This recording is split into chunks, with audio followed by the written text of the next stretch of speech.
My parents skipped my wedding to attend my sister's beach trip.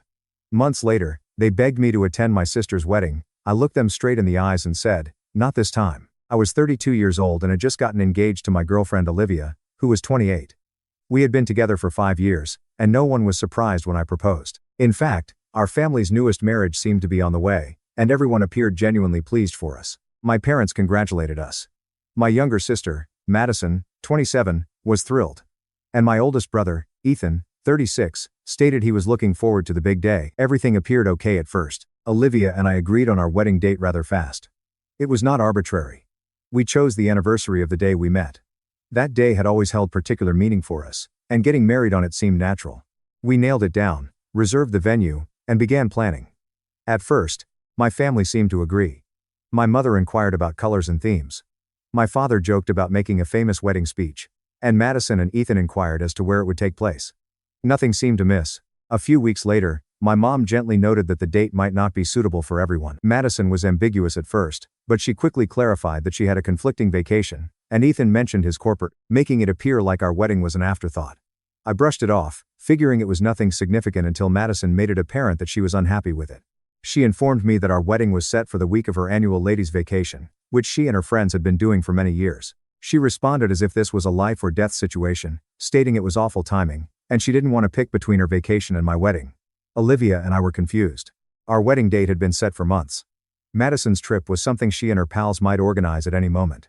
It was neither a job duty nor a family emergency. It was a vacation. I informed her that she was of course invited to the wedding, but we were not changing the date. That's when my mother started pressing. She advised me to explore a compromise because Madison should not have to miss anything essential to her. I said that our wedding wasn't simply essential to us. It was one of the most important days of our life. Instead of backing down, my mother doubled down, behaving as if I was being difficult by not making concessions. Then Ethan joined in. He said that my wedding was on the same weekend as his company's large yearly retreat. Apparently, he went every year for networking and team development. He wasn't overtly asking that we change the date, but he did make it apparent that he'd have a difficult decision to make. At this point, it felt like my family was treating our wedding as an optional occasion, something they'd go to if it was convenient. My father remained fairly silent, but eventually stated, "A lot is going on that time of year," as if it justified their views. Olivia was astonished. She'd always gotten along well with my family, and she never expected such a strong reaction to something as basic as a wedding date. She inquired whether my family had always been like this, prioritizing their own convenience before showing up for me. Looking back, I noticed that they had a pattern for doing this. They constantly expected things to revolve around them. My mother offered another solution, proposing we postpone. She kept presenting it as if we were being inflexible when in fact we were the ones being instructed to rearrange things for everyone else. At this time, I'd had enough. I informed them that the date was final. We were not going to postpone just because Madison wanted to drink cocktails on the beach or Ethan had a business function. We gave everyone plenty of warning and they were welcome to come if they wanted, but we weren't going to adjust our plans to fit their schedule. Madison did not take it well. She went on to say that I was being selfish and that family should come first. I reminded her that this was my wedding, not just any family meal. If she truly wanted to be there, she could forego a vacation for once in her life. The situation began to worsen. A cousin contacted me, informing me that my family was discussing how difficult I was acting. It seemed as if they'd altered history. They weren't the only ones who failed to prioritize my wedding. I was the one making things tough by expecting them to be there. Some people supported me, while others claimed I was generating unneeded controversy. Olivia warned me not to let it get to me, and she was correct. We were pleased with our decision, and we were not going to let this foolishness dampen our enthusiasm. Then I issued them a final warning. The date was established. We were not going to change it. If they wanted to be there, that's terrific. If not, it was their decision, but I wasn't going to continue entertaining this debate. Madison and my mother refused to accept this and continue to push. That's when I knew it wasn't simply about scheduling issues. This was about control. My family was used to my bending over backward for them, and they didn't like that I was standing firm. Fine, if they didn't want to come, that was their decision. But I was not about to urge them to attend my wedding. Madison did not let it go. She resumed messaging the day after I made it plain that the date would not change. There was no dispute this time, just one guilt trip after another. She went on to say that she had been looking forward to her yearly trip for months, that she had already paid for everything and that it was unfair that she had to pick between a vacation and her own brother's wedding. Every few hours, another message would appear. She wasn't begging me to modify the date anymore. She acted as if I had harmed her by not doing it. Then my mother stepped in. Initially, the messages were not straightforward. They were subtle and almost casual things like family should always come first and you'll understand when you have kids someday. However, it didn't take long for her to shed the act and get to the point. She believed I was obstinate and she was quite unhappy that I refused to be flexible. Apparently, Madison was not the only one who had a problem. She began describing additional family members who were furious. No names, no specifics, just generic statements about how many people believe you don't care about your own family. Ethan stopped responding completely. There are no texts, phone calls, or anything. Until now, he hadn't been as outspoken as Madison, but it was clear he had picked a side. I wrote him a couple of texts regarding wedding plans, not about the turmoil, and received no response. He decided his business event was more important, and that was it. Then my father finally spoke out. I expected him to support me, but instead he paused before adding that he and my mother were debating attending. Instead of making a solid decision, he pretended that skipping my wedding was an unintended consequence of family difficulties. He attempted to soften it by adding something about how they didn't want any stress on our wedding day, but the message remained obvious. They were upset that I was refusing to give in and they were considering skipping their own son's wedding because of it. Olivia's parents, on the other hand, could not believe what was going on. They had been watching things unfold, and when they found out that my parents may not attend the wedding, they were done being nice. They repeatedly reassured us that we were not in the wrong and that no matter what my family did, they would totally back us. Olivia and I agreed we wouldn't wait for my family to approve of our decisions. The wedding was still occurring, and we were looking forward to organizing it. We began refining arrangements, organizing events, and planning a day that would be exciting regardless of who showed up. That's when the family began dividing into teams. Some of my relatives, aunts, and uncles contacted me either to congratulate us or to confirm their attendance, but some were plainly standing with my parents and Madison. I learned via the grapevine that my mother and Madison had complained to everyone about how cruel I was being. They said that by refusing to compromise, I was causing problems. Then the Facebook post occurred. My mother never addressed me personally, but it was clear who it was about. A long passive-aggressive post about how some people forget the value of family and how it's a shame when selfish actions tear loved ones apart. The remarks were equally as awful. A slew of relatives joined in, all ambiguous but unequivocally agreeing with her. Olivia did not even blink. She just instructed me not to reply. She saw it for what it was, an attempt to lure me into further drama, and she was correct. If I got involved, it would develop into a huge disaster. Instead of being caught into it, I carried out the strategy we had all along. We sent out wedding invites. We included my relatives and made it obvious that they were still welcome. That's when Madison and Ethan made things official. Both declined. They didn't call or explain. They simply mailed in their RSVPs with a solid no. My parents, on the other hand, remained unclear. They didn't explicitly decline, but they also didn't confirm. They were still hoping I would alter my mind. Then a cousin let me know. My mother and Madison made it plain they were unhappy with the wedding date, but I didn't anticipate them to start discreetly discourage family people from coming. They did not explicitly urge a boycott, but their continual hostility was enough to make some families wary. That was it, my breaking point. I was tired of trying to appease individuals who obviously did not care about me.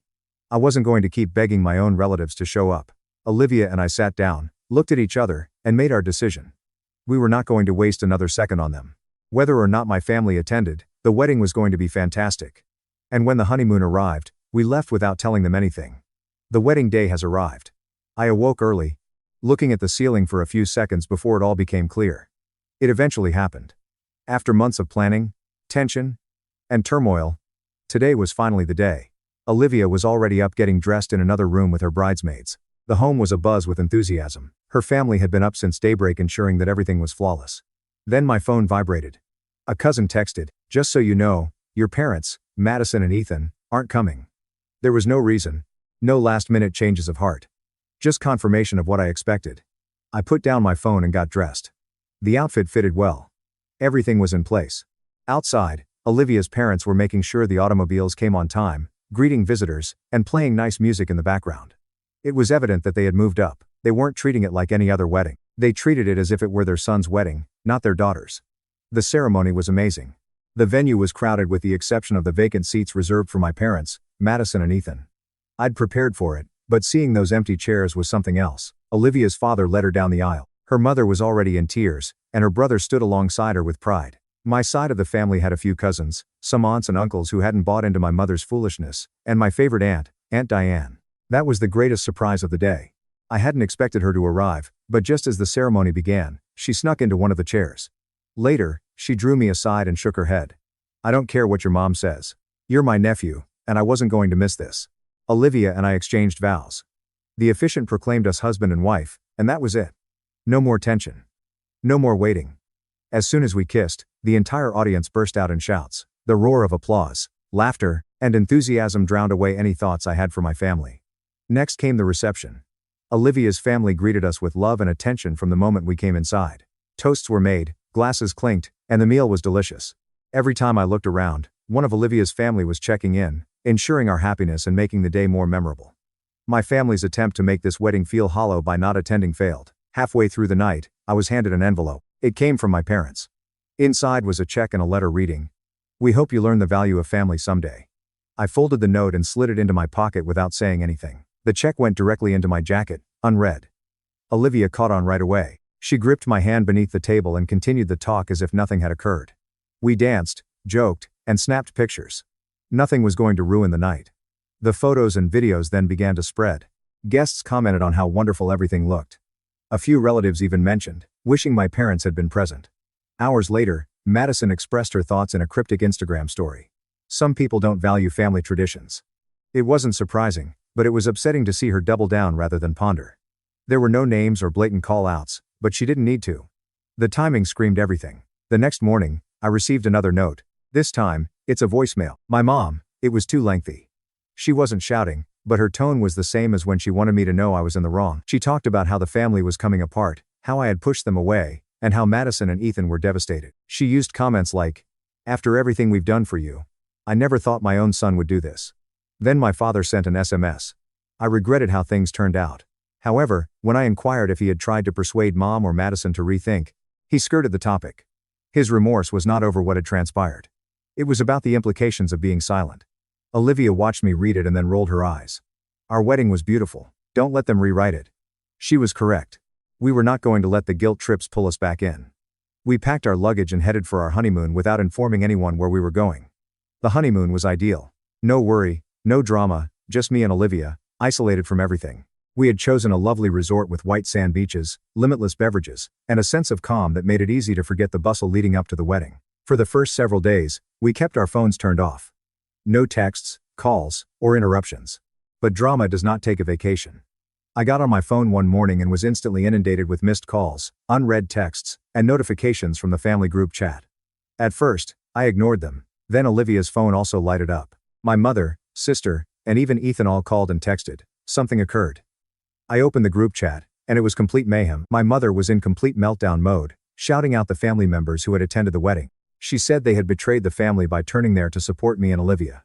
She wasn't only upset, they were called out by name, accused of encouraging rudeness, and taking sides.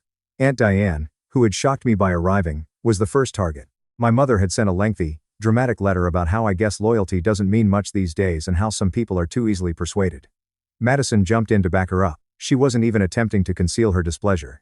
She was personally upset that anyone would dare to celebrate my wedding rather than consider the greater picture, as if her vacation were the bigger picture. One of my cousins has had enough.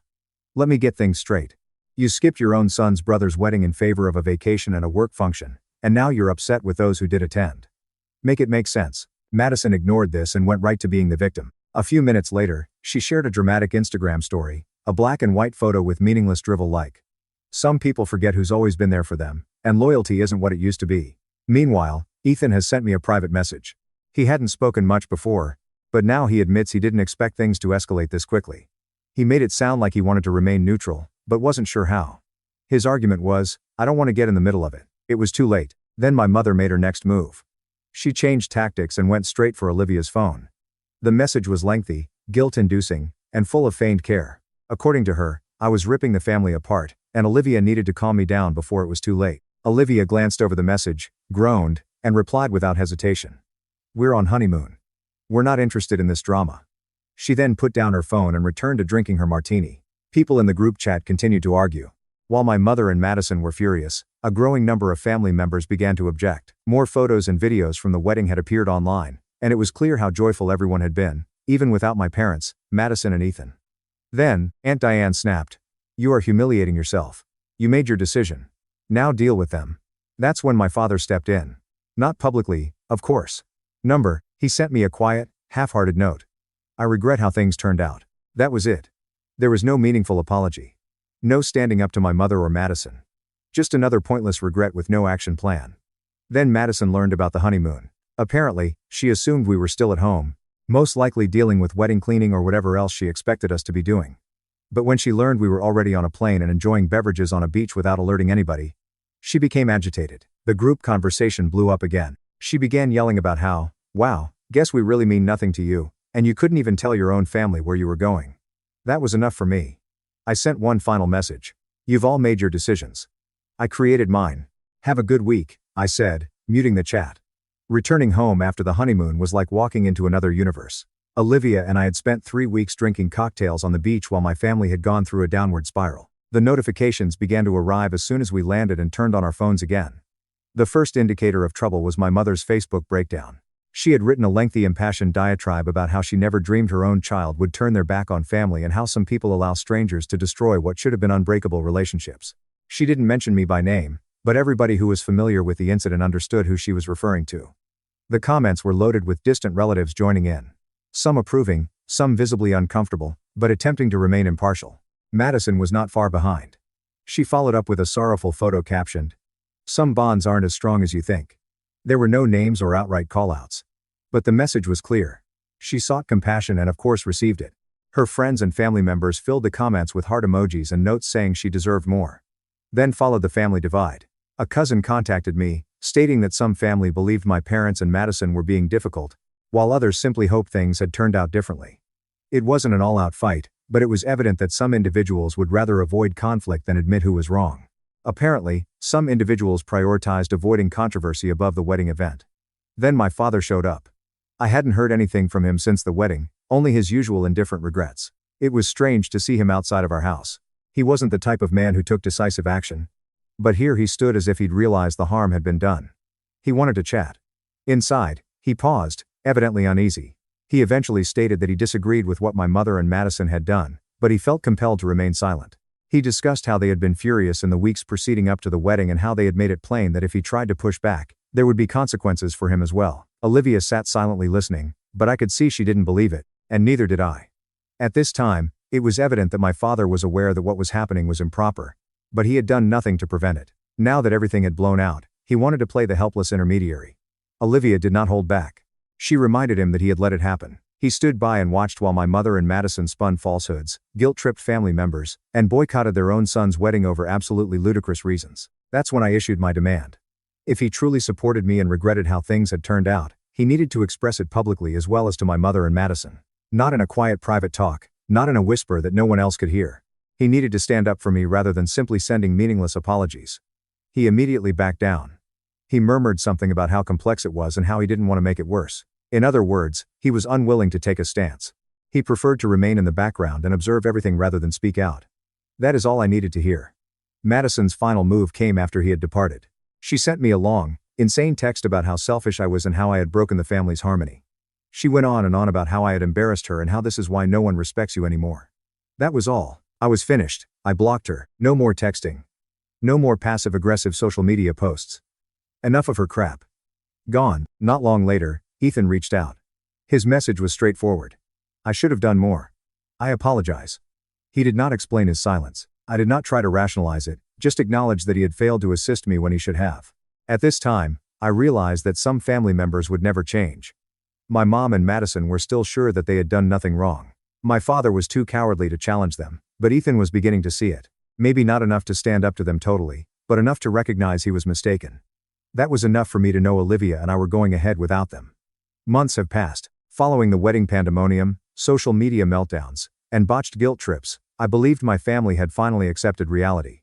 I'd moved on. Olivia and I were content with our lives without the frequent turmoil. Then out of nowhere, the text began. My mother texted a casual just checking in message. But when I didn't answer right away, she intensified, reminding me of Madison's upcoming wedding and behaving as if I was the one who had to make apologies for all they had done. Madison, who had been radio silent since I blocked her, unexpectedly unblocked me on social media. She didn't send any messages, but she did start admiring old images from years ago before things broke apart. Olivia noticed right away. She didn't even have to ask. They want something, she explained. Of course, she was correct. A few days later, one of my relatives revealed that Madison was getting married. That was the true cause for the unexpected kindness. She didn't reach out because she missed me. She wasn't attempting to repair things. She asked me to attend her wedding. Then the invitation arrived. It wasn't personal. There was no note or apology, just a normal wedding invitation addressed to me and Olivia. Olivia stared at it and then back at me. So, does she expect us to act like nothing happened? Apparently, that is precisely what they expected. My mother's text got extremely nice. Suddenly, she was all about family unity and new begins. She cleverly avoided all of the wedding turmoil, appearing as if it were just another typical family gathering. Then, Ethan called. He wasn't theatrical, but the message was clear. They wanted me to make things right by coming up. According to him, Madison and my mother saw this as an excellent chance for us to move on from everything. Madison must have felt forced to recognize me since she eventually messaged me directly. For the first time in months, she reached out. Of course, it was not an apology. She was acting like a bigger person. She said she would forgive me if I showed up. That was all I needed to see. I responded simply. I thought you didn't care about inconvenient wedding dates. I then refused the invitation. Mom immediately began phoning. I disregarded the first few. She then left a message with the same guilt-tripping gibberish as previously. I was pulling the family apart. I was acting petty. I was hurting Madison on her most significant day. I did not react. Days later, I began hearing from family. Word had spread. Madison was infuriated. She was telling everyone that I was immature and resentful for missing her wedding. Apparently, she was surprised that I would retain a grudge over something so little. Olivia simply chuckled when she heard that. Then she had a fantastic idea. Let's book a trip that weekend. And we did. A luxury resort with everything. We made sure to inform a few cousins, not in a petty way, but casually during conversation. Madison received the news. That is when the calls and messages ceased. Madison and my mother must have known that nothing they said would change my mind. There will be no more false lovely texts. No more frantic attempts to coerce me into going. Then my father grabbed out. A short message. I regret how things turned out. Same as before. The same meaningless regrets with no genuine action. I did not react. At that time, I had all the closure I required. Madison's wedding came and went, and I heard nothing about it. No last-minute requests. There are no last guilt trips. It was as if they had finally understood that I was not going to go. Olivia and I spent the weekend at the beach, blissfully unconcerned, and that's when I understood we were finally free. Madison's wedding week arrived, and Olivia and I couldn't have been more relaxed. We spent the weekend like any other, carefree and unconcerned with the family drama that had dominated the previous several months. Madison had attempted to manipulate the situation, but we had moved on. The wedding weekend passed, and we spent it in complete tranquility. We didn't get caught up in the intensity of the situation. I didn't even check my phone for texts from my family, but the consequences came quickly. One of my cousins contacted me and couldn't stop laughing. Madison had apparently been spreading the missing brother story to the rest of the family. She was telling everyone who would listen that I had refused to support my own sister on her special day. My absence was somehow portrayed as the worst betrayal, and she made it appear as if I was the one hurting the family. It was not only Madison. A few days later, I entered Facebook and saw my mother's message. It was one of those ambiguous dramatic statuses plainly aimed at me. She bemoaned how some people just can't put the past behind them and how family should come before petty grudges. It was a classic attempt to guilt-trip me into submission. Ethan sent me a last-minute appeal, stating he regretted things had gone differently and hoped I would rethink attending Madison's wedding. For once, he admitted that our family had handled matters poorly. Nonetheless, he refrained from explicitly criticizing their actions. Olivia, always the voice of reason, informed me that none of them were concerned about my wedding.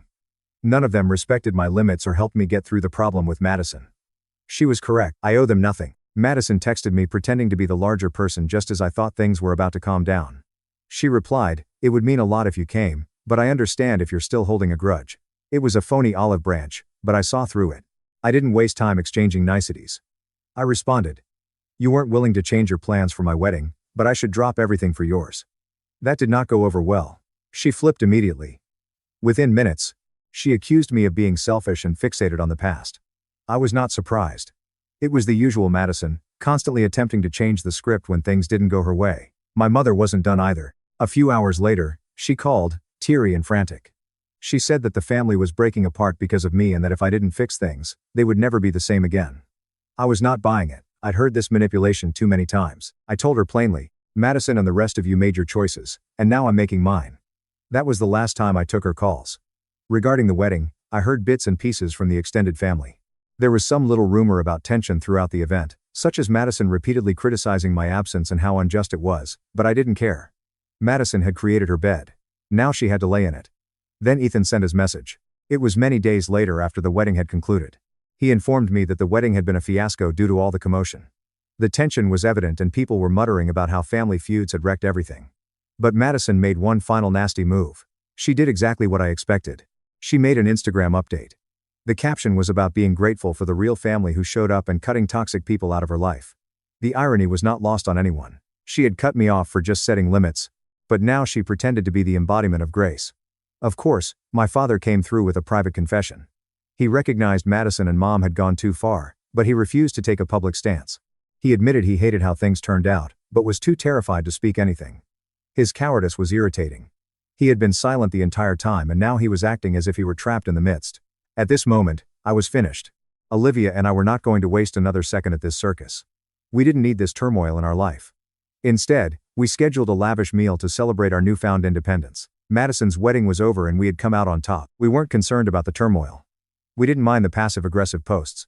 What was important was that we were pleased and nothing they did could take that away. We toasted to our peace, to a life free of poison, to removing individuals who only added drama and manipulation to our lives, and most importantly, to the future we were creating without the weight of their negativity weighing us down. The family has lost its grip on us.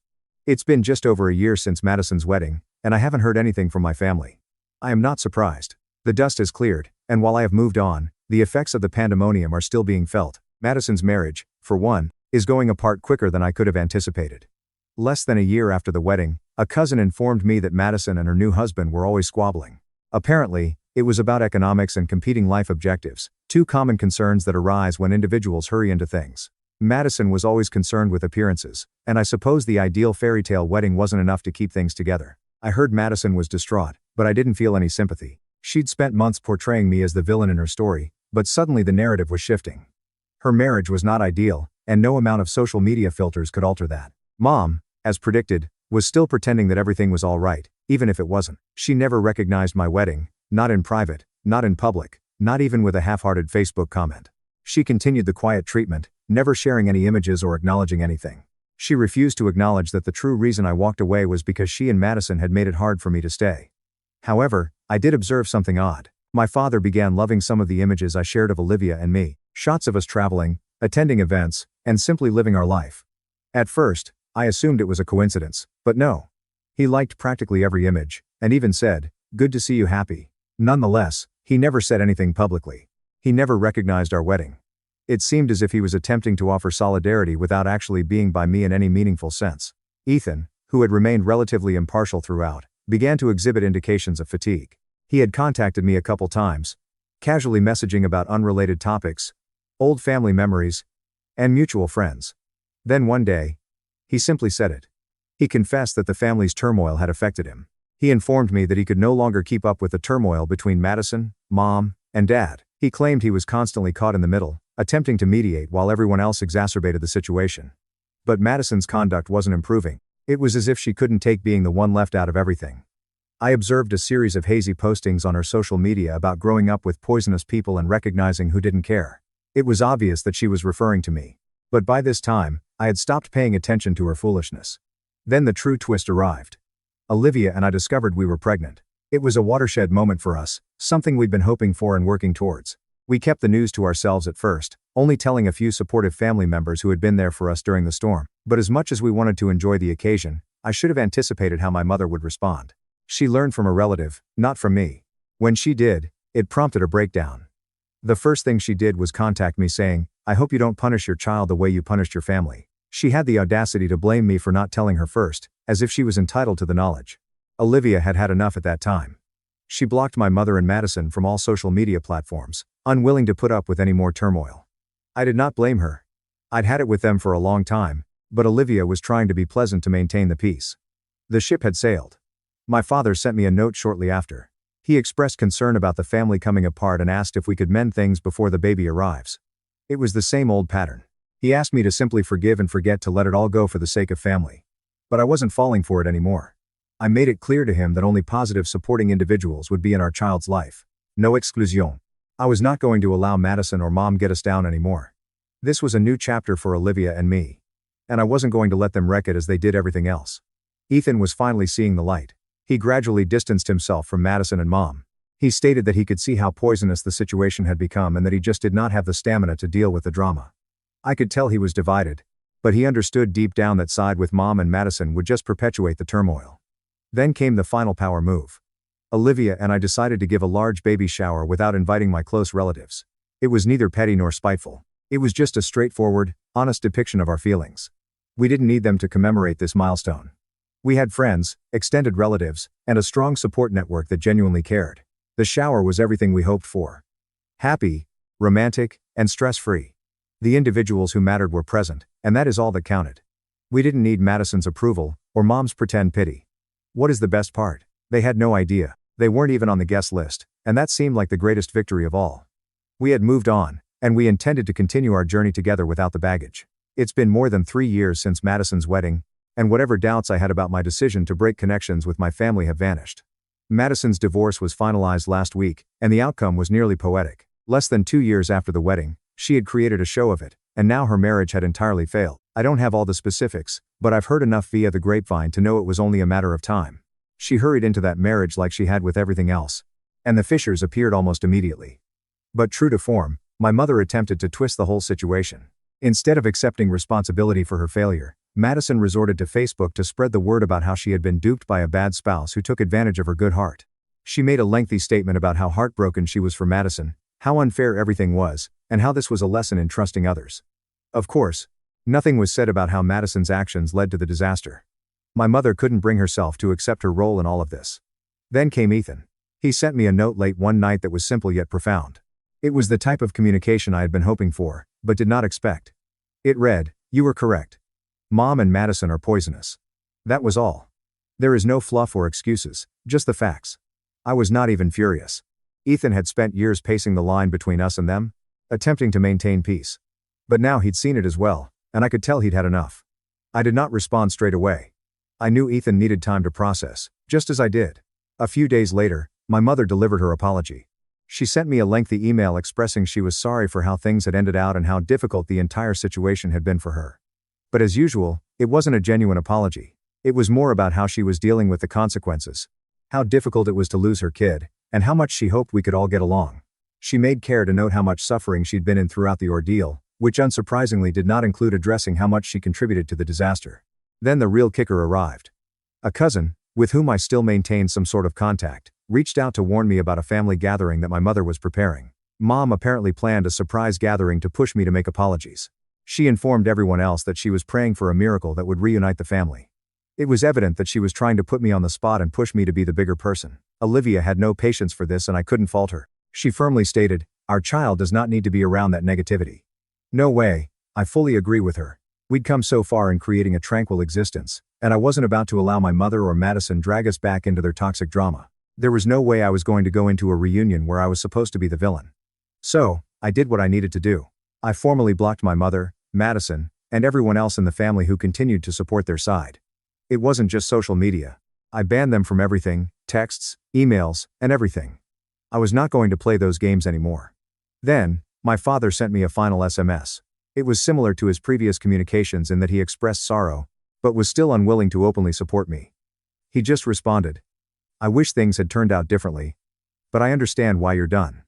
A simple, "I get it," but it felt like a cop-out. He never apologized for how he allowed my mother and Madison abuse me, and he never took a public stance. He still wanted peace, but at this time, I couldn't accept it. Madison, of course, was not finished. She messaged me directly on Instagram asking if we could chat. She informed me she was ready to move on and wanted to re-establish our family relationship. But at this point, I'd had enough. I did not even open the message. I didn't need more of the same old manipulation. She had destroyed her reputation. The smear effort began shortly after. Friends informed me that Madison was telling others that I had split off the family for no apparent reason. It wasn't even unexpected by this time. She'd been portraying me as the villain for so long. I wasn't surprised to learn she was still doing it behind my back. But I didn't care. I knew the truth and everybody worth having in my life did as well. Mom and Madison eventually stopped attempting to reach out. It wasn't because they had a profound realization or were suddenly overcome with sorrow. It was because they recognized I was not going to give up. I was not going to let them drag me back into their world of deception and guilt. They stopped sending messages and appearing to care. And that's when I actually felt free. Olivia and I were doing better than ever. Our baby arrived and it was all we could have asked for. We were surrounded by individuals who genuinely cared about us, who respected our limits, and unconditionally supported us. Our little one was surrounded by love, and I couldn't have hoped for anything better. Ethan, too, started to pull away from Madison and Mom. Over time, he realized what I had always known. The only path ahead was without them. I'm not sure he'll ever publicly confront them, but I'm confident he sees what I've seen. Looking back, cutting them off was the finest move I've ever done. It was not easy, but it was essential. I constructed a new life, a better life, and I'm grateful to everyone who helped me along the way. The rest of the family can continue with their current activities. But as far as I am concerned, I have won. I choose serenity. I decided on Olivia and I selected my own peace. Thank you so much for watching until the end. If you really like our videos, please don't forget to like, share, and subscribe. Have a great day.